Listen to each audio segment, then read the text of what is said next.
Naku po mga kababayan, kung Luistro panigurado, maiiyak na naman dito mga kababayan. Mantakin mo kasi kabayan, ilang mga kongresista na paulat na nag-atrasan bilang co-author sa impeachment ni Bibi Sara kabayan.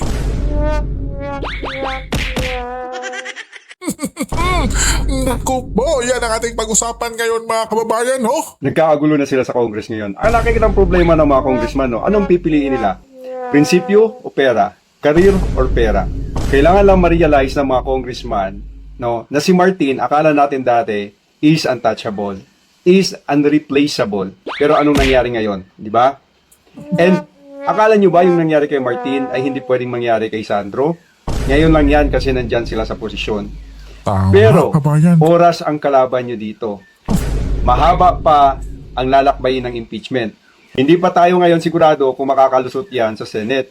Kung makakalusot man yan sa Senate, hindi pa rin kayo sigurado kung makakalusot yan sa Supreme Court. Pero sigurado tayo na kapag si Sara Duterte ay nakaupo. So alam natin lahat ng kagaguhan nyo sa Congress ay ma-expose. Madali lang naman yan eh. Gumawa kayo ng tama para hindi kayo nangangarag dyan at hindi kayo natatakot. Pero kapag gumawa kayo ng mali, abay maghanda-handa na kayo. Malapit na ang December. Alam natin na next year is election season. Hindi na kayo mapapansin ni BBM kasi busy na yan siya sa paghahanap ng papalit sa kanya. And if you think na may masasandalan pa kayo next year, wala na. Busy na ang lahat. Magkakanya-kanya na yan para isalba ang mga sarili nila. Kaya isip-isip, bago kayo bumoto, tingnan nyo muna. Ang gagawin ko ba ay magsasalba sa karir ko at sa sambayan ng Pilipino? O ang gagawin ko, magkakapera ako at mag-aalsabalutan na ako at mangingibang bansa na ako? Kahihiyan mo, pamilya mo, ang bansa, o ang bulsa mo? Naku po mga kababayan, no? Pambihira. Tila ba? Tama nga si Kuya na nagkakagulo na yung mga kongresista natin mga kababayan, di ba? Bukas na ata magsisimula ang mga kababayan, no? So matapos nga ang naging spekulasyon na di umano'y pahayag o tila babala ng religious group na Iglesia ni Cristo na kung sino man ang boboto ng yes para ma-impeach si Vice President Sara ay mabablacklist na sa kanila. Abay biglang sumulpot ang balita na ang mga kongresista ay nagdadalawang isip na pumirma para sa impeachment laban kay Vice President Sara.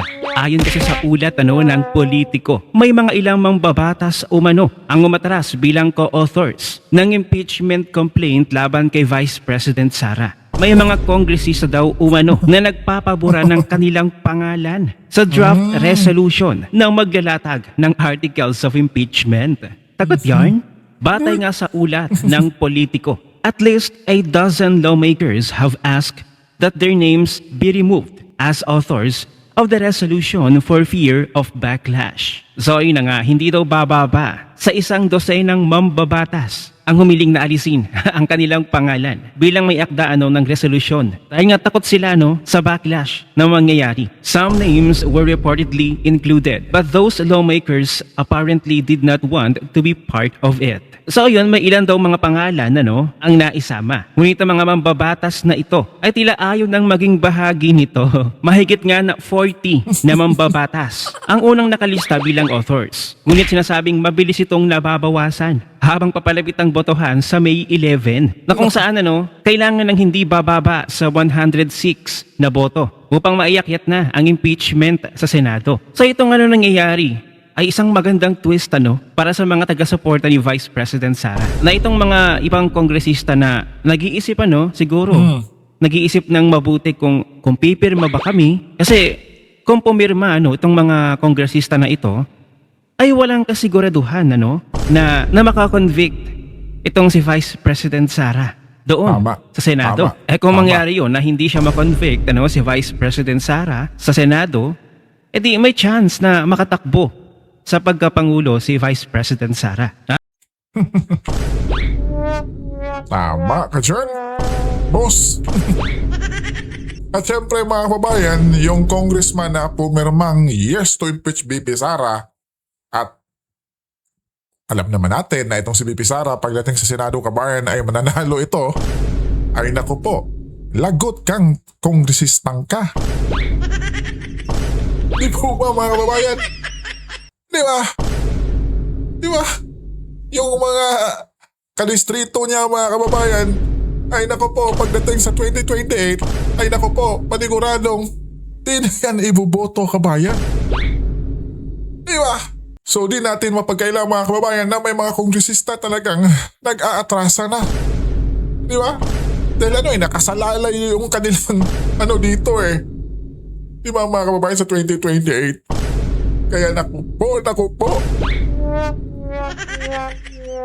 Kung Luistro, Redon, Madam Laila D. Yung Kong Ngewe kasi sindan niya kabayan. Naku po. Ano kayang gagawin nila pag di natuloy itong impeachment ni VP Sara dyan sa Kamara next week mga kababayan, no? Di ba? Yung bumoto ay kulang. Naku po, ano kayang gagawin? Ano kayang gagawin nila Luistro dito mga kababayan? Di ba? Sa tingin nyo kabayan, ikaw, ano kaya yung gagawin nila pag kung sakaling dito matuloy mga kababayan? Ibibenta naman ba nila yung low mga kababayan? Pambira. Naku po, kasi parang atrasa na lawmakers mga kababayan, Naku po mga kababayan, yan yung nakaka-excite ngayong next week, Kaya abangan natin mga kababayan. Naku.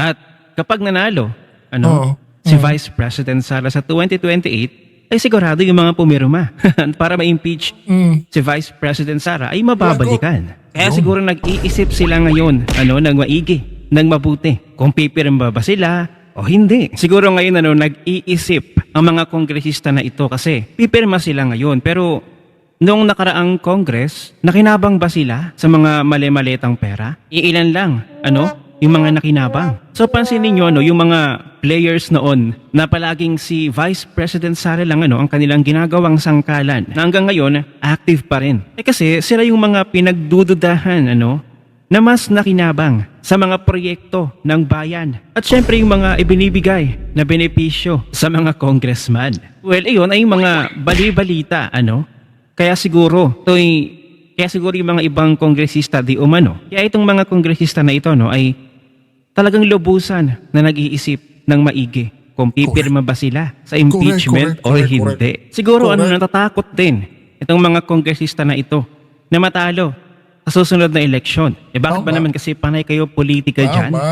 Magkaisa na lamang kayo na solusyonan yung krisis sa bansa. Kaya siguro nare-realize nila ngayon at talagang nakokonsensya sila sa kanilang mga ginawa, lalo na ngayon. Malapit na mag-2027 at malapit na ang eleksyon talaga. At alam nila na talagang napakalakas ni Vice President Sara. Kaya siguro unti-unti nang umaatras, kasi kung titignan naman natin talaga yung tsansa ba na ma-impeach si Vice President Sara o ma-convict doon sa Senado. Ang tanong, may tsansa ba? Ilan yung mga senador doon sa Senado na maka-Duterte? Ilan ang kailangan na boto para ma-convict si VP Sara? 16. Ilan yung mga maka-Duterte doon?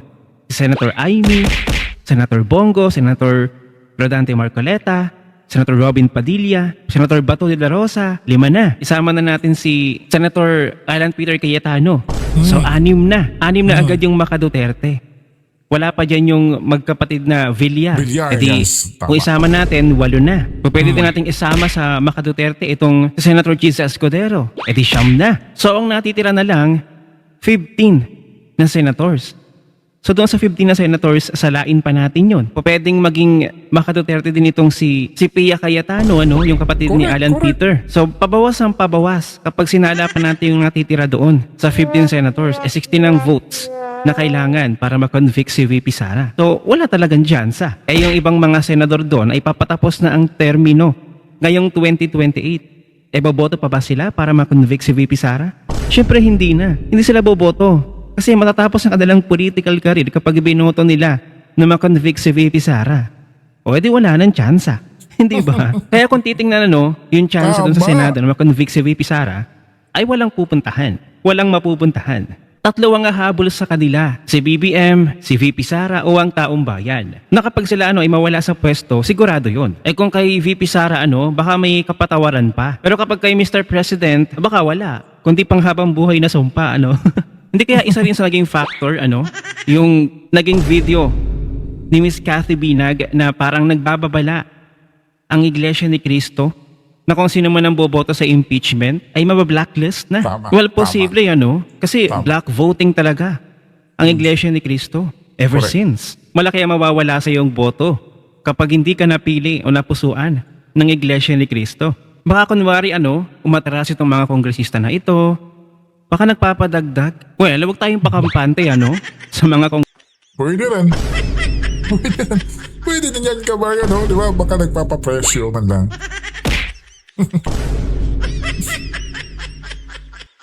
Di ba?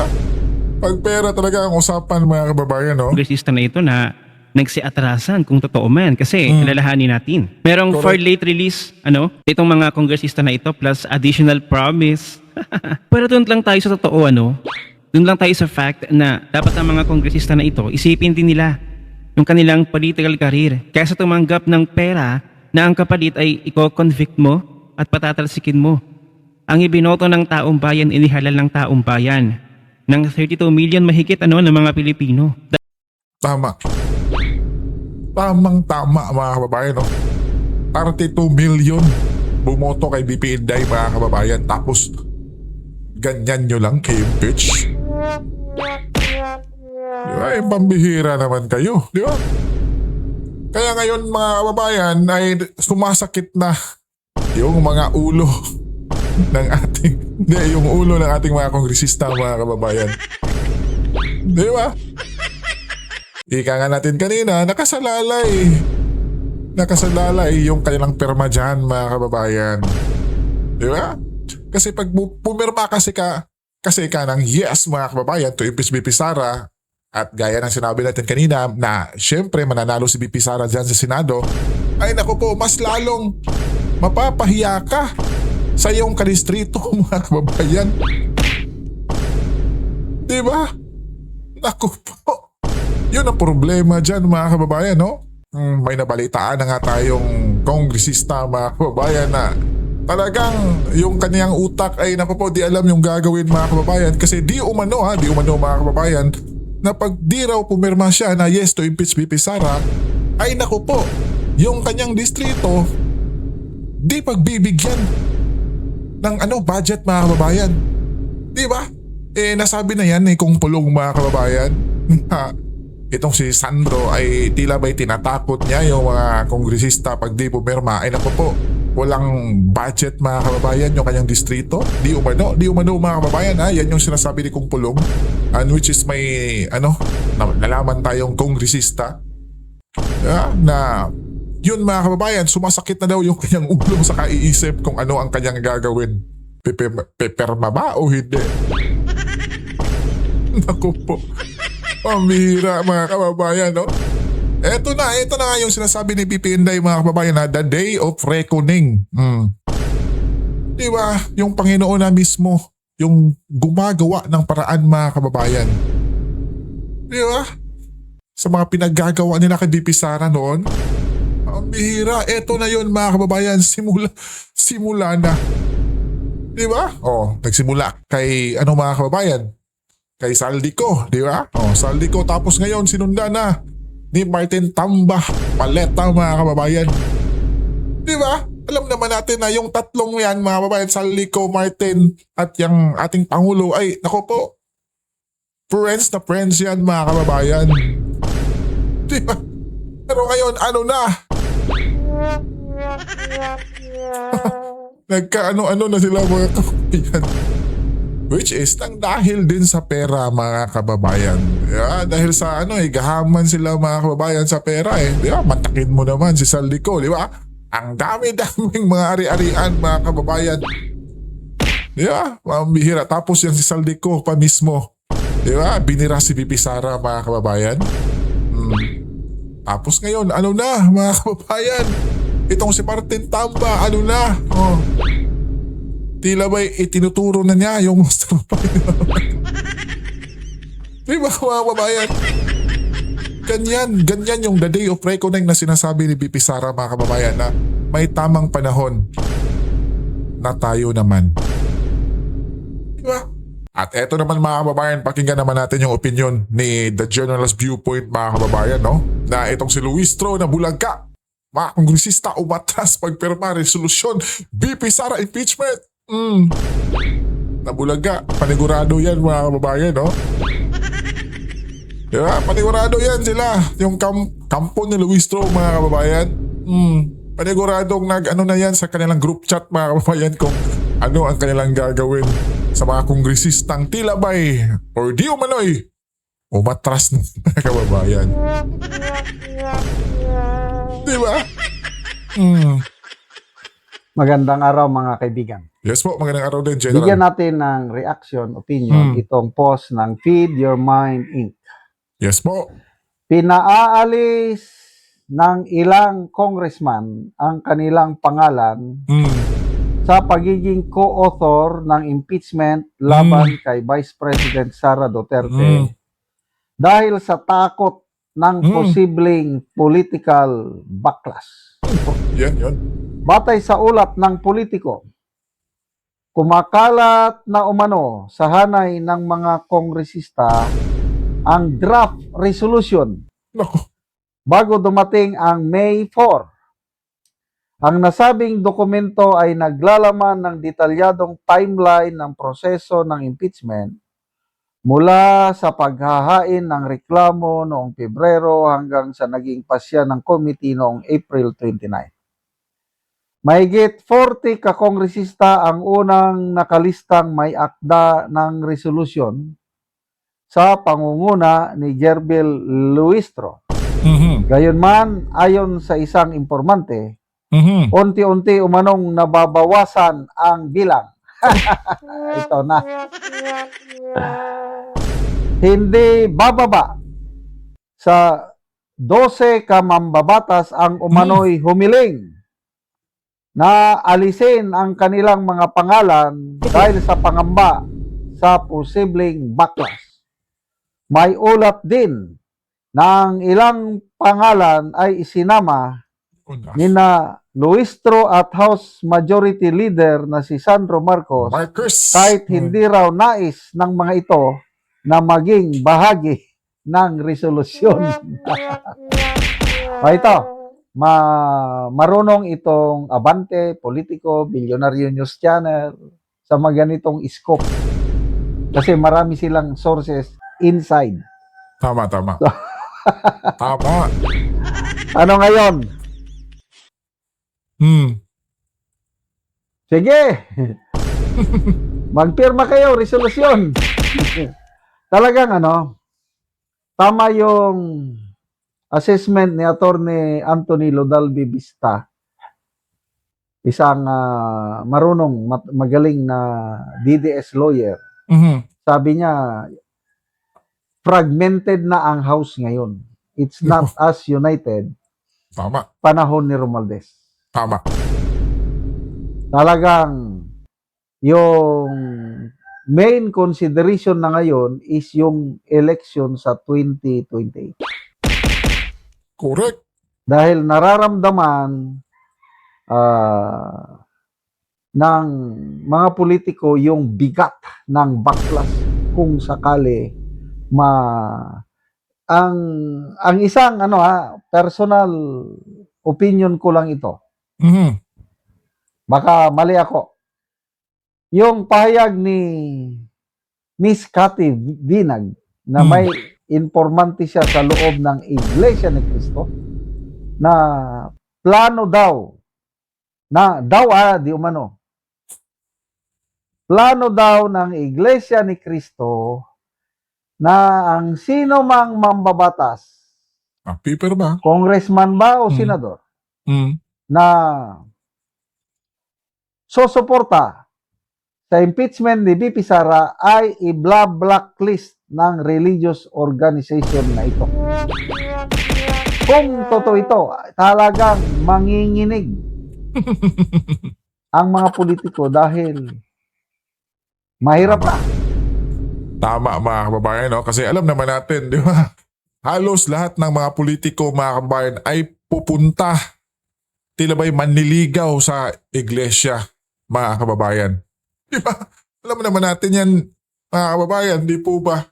Na halos lahat ng tumakbong presidente or anuman niyang posisyon mga kababayan sa, di ba? High rank na posisyon mga kababayan ay pupunta talaga dyan sa iglesia mga kababayan. Tila ba'y mangungumbinsi kahit papano na mabigyan sila ng boto nito. Kasi alam nila na yung INC mga kababayan ay isa din yan sa pinakamalaking mga kababayan, di ba? Simbahan. At syempre yung kanyang mga membro dyan kabayan. Di ba? Ang dami.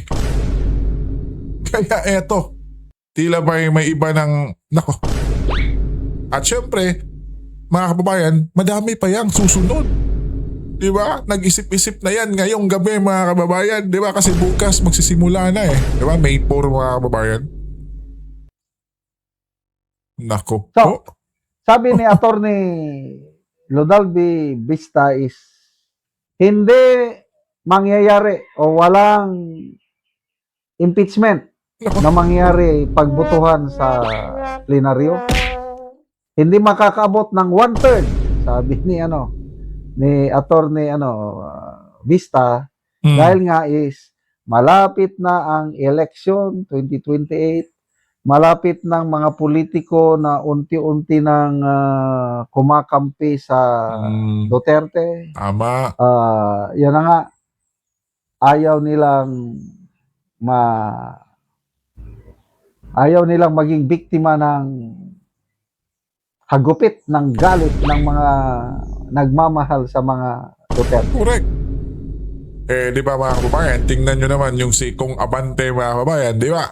Kung di pa dahil kay Comelec George kabayan ay di makakabalik yang si Kong Abante dyan sa kamera mga kababayan. Di po ba? Ibang klase talaga yung Duterte effect or Duterte magic mga kababayan eh. Di ba? Iba pa rin. Katulad ni yung Villar mga kababayan, Camille Villar. Di ba? Buti na lang in a last minute mga kababayan ay itinaas yung kamay ni Camille Villar mga kababayan ni BP Inday. Ay, dun. Napasama sa Magic 12 mga kababayan. Nanalo bilang senador. At samantalang itong si Manang Aimee mga kababayan, di ba? Muntikan pa. Pero kumapit. Kay BP Sara, BP Inday kabayan. Eto, nanalo. Di po ba mga kababayan? At yung mga ibang kakampi ni BP, itinaas yung kamay ni BP Inday mga kababayan, sila Jimmy Bondok pa yun, Attorney Vic. Di ba yung kanilang votes mga kababayan ay ilang milyon yun, di ba? Muntika na rin mga kababayan. Di ba kita nyo yung effect ni BP Inday? Ganon mga kababayan. Ganon na ganon. Kaya talagang isipin na lang mabuti yung kanilang gagawin or yung kanilang ipipirma dyan sa kamera mga kababayan. So, I hope na tama ang assessment ni Attorney Vista na walang 1/3. Nako. Ang akin naman is may 1/3 wala. Okay lang sa akin Correct. na matuloy na ang impeachment trial. Pwede man. Kasi itong edad ko na ito, gusto ko ulit makapanood ng impeachment trial. Yung napanood ko noon, tandang-tanda ko pa, CG Corona era, ang galing ng mga balitaktakan. Tama. Lalo na noon si late Senator Miriam Defensor yes. Santiago, siya Yes, tumatak yes. sa akin na pinapagalitan niya yung mga prosecutors. Pinapagalitan niya talaga. Tama mga kababayan, no? Kaya, ma-impeach man o hindi, okay lang sa akin. Ay kung walang sufficient number, edi okay na. Panalo na tayo. Tama mga kababayan, no? Diba? Kahit pumunta dyan sa Senado kasi alam naman natin yung defense team ni BP Inday na sobrang handang-handa na sila mga kababayan. Kaya walang dapat na ikababahala, di po ba?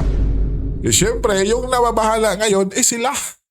yung mga nagsampa ng impeachment kay BP Sara mga kababayan, sila yung dapat na mangamba. Diba? Kasi nalalapit na eh. Di na yan mapipigilan mga kababayan eh. Diba? 26, 27, and 28 na. Diba mga kababayan? Next month, nasa half year na tayo mga kababayan. So meaning dyan mga kababayan, pag tungtong ng Disyembre, ay naku po, yun na, simula na yan ng panliligaw mga kababayan. Siyempre tayong taong bayan, nililigawan na nila kababayan. Diba? Pero itong si BP Sara, di na kailangan eh. Hindi na kailangan mga kababayan. Diba? Pero itong mga kongresistang di pa sigurado, ay naku po, mag-iisip-isip na kayo. Di po ba mga kababayan? Ikaw kabayan, anong masasabi mo dito? Sa mga tila ba'y ibang kongresista na di umano'y nag-aatrasa na. Tila ba'y ayaw nang pumirma, tila ba'y ayaw nang maisama dyan mga kababayan sa impeachment ni BP Sara. Magkomento lang kayo sa baba at pag-usapan natin yan kabayan.